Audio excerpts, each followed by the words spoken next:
Hello everyone, in this video I'll be doing a tier list of the level 4 spells in Baldur's Gate 3. Now there's some really great level 4 spells, and there's some that just don't give that much of a benefit. Now, one of the first ones that I think just is a bit overhyped is Banishment. So this is a 2-turn, you can banish someone out of combat for 2 turns. It's a charisma save, and I think that's the best thing about it. Now, Banishment's okay, but if you're going to cast this, you may as well just cast Hold Person and upcast it, because for a level 4 spell, only 2 turns is not amazing. Whereas if you use Hold Person, you can upcast it and do it on 3 people, and then your martial classes can attack them with critical hits. So I think Banishment is just fair. There is some enemies that will get wrecked by Banishment, so its Charisma save is its best feature. It's just not as good as some of the others that I have on this list. Next, we got Blight. This is a funny one because it sounds like it's pretty decent. It deals necrotic damage, and it does the maximum amount of damage to plants. The only issue, all plants will resist necrotic damage by the time that you get this spell, making it pretty much useless. Also, there's not that many plants that you'll be fighting in this game, so the benefits of it are pretty much negated by the fact that plants will resist that, making its damage not that great. So I'm going to put Blight in the F tier. There's just so many better spells out there, and just don't waste your spell slot on it. It's plain and simple. Next, we got Confusion. This is like the fireball of crowd control. I think Confusion is an incredible crowd control spell. Now, this is a level 4 spell slot. It does Confusion for 3 turns, so they just wander around stupidly. They attack each other. What's nice about Confusion is if you have the Band of the Mystic Scoundrel, you can attack and then cast Confusion as a bonus action. It's actually a really good spell, and I think of the crowd control spells, Command, Hold Person, and Confusion are kind of like the golden 3. So Confusion is definitely an S tier. It's so useful. Next, we got Conjure Minor Elemental. I see a lot of people not showing enough love to this. Now, where it really shines is if you have a create water build, you can summon in the 2 ice methods and they'll be dealing double damage in it. So that is one nice benefit of it. And also the Azure that you can summon is pretty good too, but I'm a huge fan of the ice methods because you get 2 of them and they deal cold damage. So that's just nice in addition to if you have a water build set up. I'm a big fan of lightning and cold damage in Baldur's Gate 3 because you can double it with Create Water. So Conjure Minor Elemental is fantastic. There's also really good synergy if you have the major or the Conjure Elemental spell, because you can make the water elemental, which if you attack just basic attack with it, it'll apply wet, and these will get double damage off of that. So it's a really good value. I would recommend always having your summons active if you can, and there's ways to regenerate your spell slots, so it's very useful in that regard because, yeah, having extra bodies around to take hits in the action economy of Baldur's Gate 3 is massive. Next, we have Conjure Woodland Being, and I think that this is the highest S tier that we have here. So this is a Druid exclusive spell that they get at level 7. The Conjure Woodland Being is great. It lets you summon in a Dryad, but for the price of 1, you get a second one free. So you can summon in a Woodwode from that Dryad. So they summon in someone else, 2 summons, plus, this is where this gets huge, the Dryad also gets Spike Growth. So you don't have to slot it as a Druid because you can summon in your Woodland Being and they can do Spike Growth for you. So that is a huge crowd control spell that's just taken care of by your summon, making this one of the best level 4 spells in the entire game because it's just so useful to be able to summon it in. It does your crowd control for you, and it brings another summon. So that's 2 bodies that you'd get for the price of 1. And what's nice about that, as I mentioned with Minor Elemental, that's 2 extra actions you'd have per turn, and that's 2 extra targets that will be soaking up hits for your team. So if you're a Druid, take both of these. That extra 4 targets to take hits for your team is massive, plus the crowd control that it brings. You can actually make good use of both of these if you're a Druid. I just posted a build yesterday that focuses on Create Water and Thunderbolt or Lightning Bolt that the Land Druid gets. And that also benefits the Minor Elementals and the Woodland Being too. So all these come together to make a very effective build. Next, we have Death Ward. Now, I wouldn't recommend having this on your active party, but one of the cool things is there's some spells in Baldur's Gate 3 that you can cast at camp and then you can just have that effect. So what Death Ward does is if you're going to get eliminated from an attack, it brings your health points to 0. You can survive that and have 1 health. That's pretty good. I'm going to put it in the A tier. Some people don't like this spell, but they don't realize you can cast this at camp. And I would recommend having like a druid at your camp that can cast all of these spells, or a cleric. Freedom of movement gets the same benefit, but I feel like freedom of movement's a little bit better. So I'm going to put Death Ward in the A tier. Just have someone cast on your team, and you'll be good to go. Next, we got Dimension Door. This is another spell that I think is really great. It's like Misty Step, but for you and one other. So with Dimension Door, you can open a portal, takes you and a teammate that's nearby to another area. While it is situational, it could be like a top of the B tier. I'm going to put it in the A tier because there's been a few times in the game where this has been a complete lifesaver for me, especially if you typically have like 2 martial classes and 2 casters. You can take your casters out of combat, move them somewhere that's completely safe, and also if you got like an archer, you can take the archer up high to give them high ground. So it can be very useful, especially if you have a sorcerer that's using this, because they can cast 2 per spell with a twinned haste, and it's really useful. So I think it is an A tier. Next we have Dominate Beast. Now, when you get this to work, it's nice, but I find that the Dominate spells aren't amazing, because the chances of it activating on the target and then them not with resisting the saving throw is pretty low. So I'm going to put Dominate Beast in the C tier. Of the dominate person and dominate the otherworldly beings are better than the Dominate Beast. So while it is a lower spell slot, it's just not as good as some other spells that we could be using. If you're going to do something like Dominate Beast, just do Confusion. Same spell slot, but much greater effect. Next we got Evard's Black Tentacles. Now, some people are not putting a lot of love on this spell. I think that Evard's Black Tentacles is definitely A tier. Reason being, it's great crowd control. This is one of the best crowd control spells in the game. I see a lot of people crapping on this one, but with my testing, this is incredible. So what it actually does that's super useful is it creates a huge area of crowd control. It's way bigger than D&D, the version of that. So it's 20 feet, and with this, it creates difficult terrain, but the bonus effect of this is it makes it so that targets get smothered by the tentacles and they get stuck in place, so they can't move or jump out of it. So they pretty much just get stuck in there, and they continually will take the 3d6 of damage that it brings. So while it's not massive damage, it'll hold targets in place for a long time, and that can be enough just to completely wipe them out.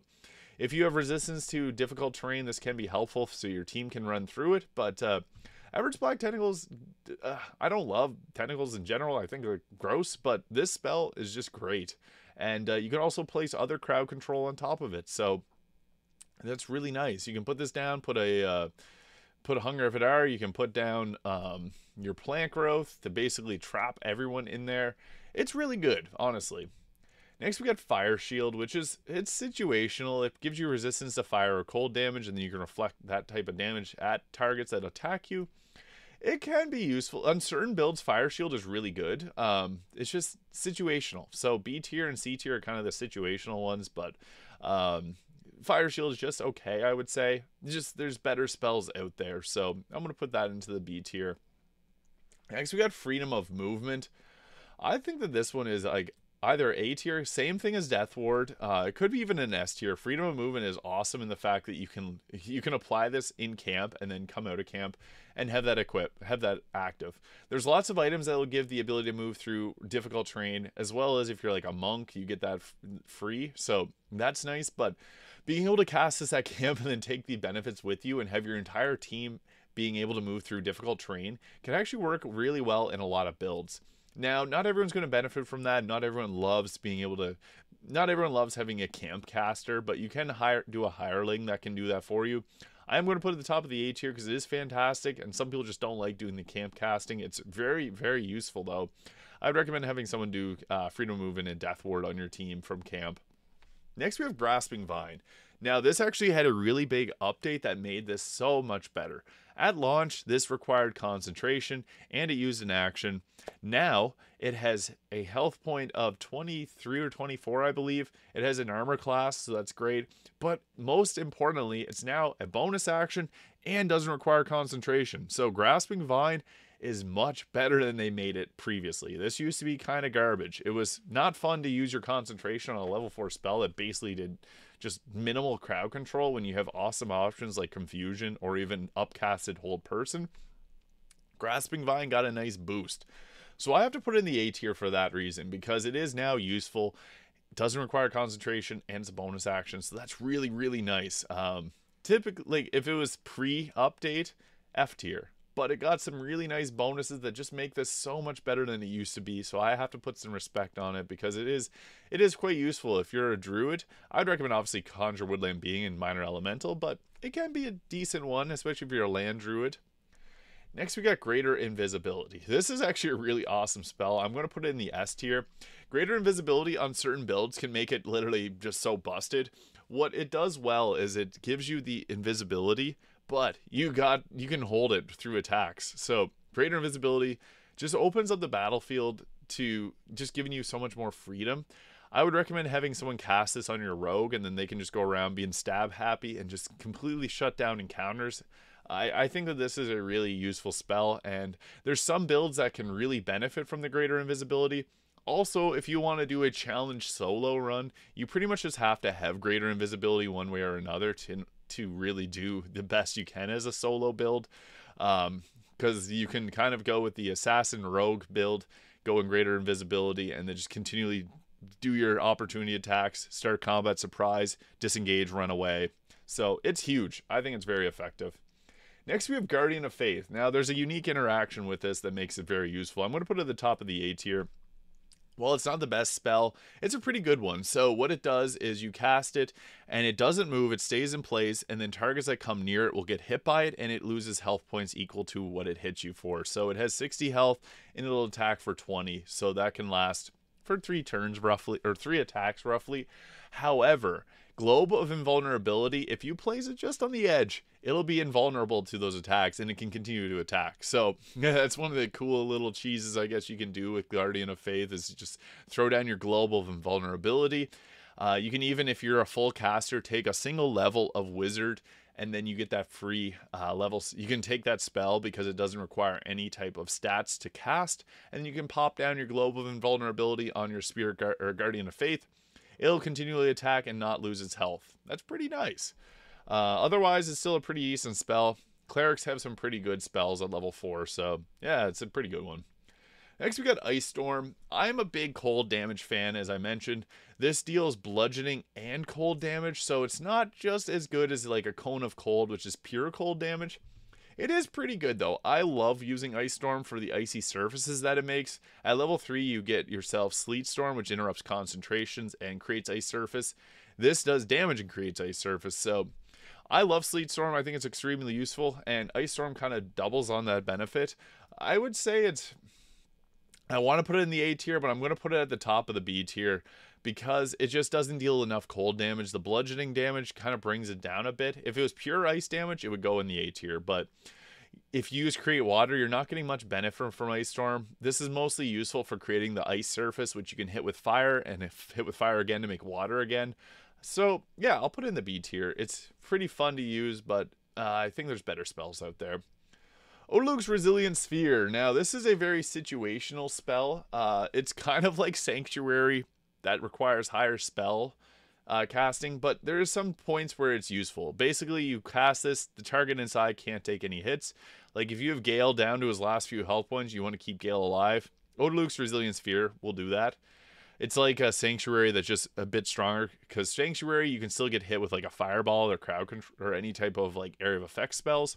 With Odaluk's Resilient Sphere, you can. So I'm going to put that up into the B tier, because I think it is pretty useful at times, but you're almost better off doing other spells in most situations. Phantasmal Killer. I think that this one just kind of stinks in general. It requires concentration. Basically what it does is it does damage over time, psychic damage on the target. It prevents, or it makes them so they can't move. They still can attack, but it gives disadvantage on their attacks. Honestly, just do a hold person. You'll get much better results out of it. Like you can have a bard go in and do its attacks on a target, and then bonus action, Band of the Mystic Scoundrel, cast upcasted hold person, and you're getting much better bang for your buck. So I want to put this also in the F tier. It's just not that great. So yeah. Next we have Polymorph. This turns the target into a little sheep. It's a wisdom save. It can be useful, but I just think that it's a very situational spell. So probably similar to Polymorph and Banishment are kind of similar in their effects. They're just not as good as other crowd control options. Now, Polymorph, in terms of funniness, it's pretty funny. Being able to turn someone into sheep, love it. Just not useful in practical combat. Next, we have Stone Skin. This one also kind of just sucks. The reason that Stone Skin's not that good is it's going to have physical damage that you take. Blade Ward exists, which does basically the same thing. And you can get gloves in Act 3 that'll cast Blade Ward on your entire party on heal. So you can do like a healing word. Everyone gets Blade Ward. Stone Skin sucks. It's probably the worst level 4 spell. Yeah, it's just not good whatsoever. I finally got Wall of Fire. This is a pretty good spell. I used to use this all the time my first playthrough because I thought it was great damage. It's kind of like a crowd control. You get to choose a Wall of Fire. I like making the wall so you hit multiple people with it. While there's better spells out there, it's still pretty good damage. And it's nice because it's like pseudo crowd control. You can make a Wall of Fire and targets are less likely to run through that area, so you can do some big brain 200 IQ plays with it. But I think it's an A tier, probably somewhere around there. This is hard to rank in. I guess I'll try to rank these within the tiers. Conjure Woodland being being the absolute best, and Minor Elementals also awesome. Confusion, great crowd control, and greater invisibility, super useful. Guardian of Faith, Wall of Fire, Freedom of Movement, Grasping Vine, Everett's Black Tentacles, Death Ward, and Dimension Doors all have a lot of use. Dimension Doors could even probably sneak its way down to B tier. So maybe something like this. The reason Freedom of Movement and Death Ward are so great is, again, you can cast them at camp, and all these other spells, these ones just don't use. Please, for the love of God, don't use these spells. They stink. Especially Blight. I'd probably put Blight at the... It's hard to say which of these is the worst. Probably Phantasmal Killer is the best of the F.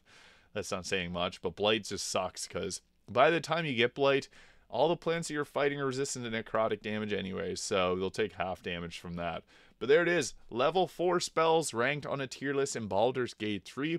Let me know where you'd rank these, because I'm always curious seeing what other people would say for these. So yeah, leave a comment below with that. Also leave a comment with any type of future videos you'd like to see on Baldur's Gate 3. I really appreciate any and all support. Thank you so much for watching. If you found this video useful, please hit the subscribe button below. All the support means the world to me. Thank you so much for watching. We'll see you all in the next one.